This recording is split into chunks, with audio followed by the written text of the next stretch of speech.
Hi, and welcome to the fourth session for you as leaders. This is where it gets a little more difficult. You know, in stage one, the first two sessions, they were praying over 10 names. And then last week, they kind of got into this. This week, you're going to have a few people show up, and there's going to be a bit of discouragement that you may sense. And here's why.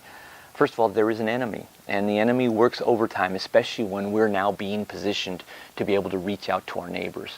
And sometimes his work is very subtle and very crafty. We just get really busy. But some people may have gotten really busy and they weren't able to do any of their acts of kindness. And now when they come to the small group, they're going to feel a bit discouraged over this.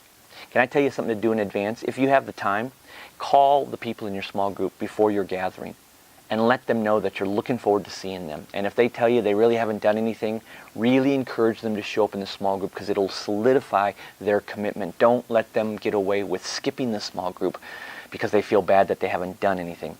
Let them be honest about it. You know, as you meet as a small group, you really need to carve out a few minutes to talk about why it may not have happened. Let them be honest about it. No pressure, no guilt.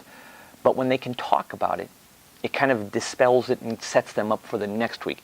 Make sure they know they are not behind because they didn't do anything this week, but that they're still getting ready and have another week to do these acts of kindness. So you need to address that both before they come by calling them and encouraging them to show up.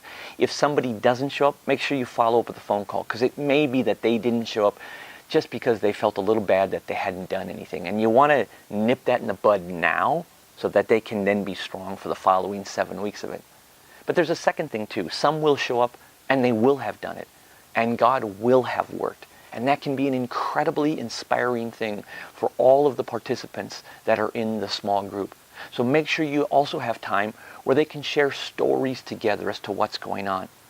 As they share their stories, set them up, ask them a question so that they will share both the success, but make sure there are also a few who can share stories where it didn't fail, but it wasn't quite as dynamic as they thought it might be. Be honest, be real, be authentic about that.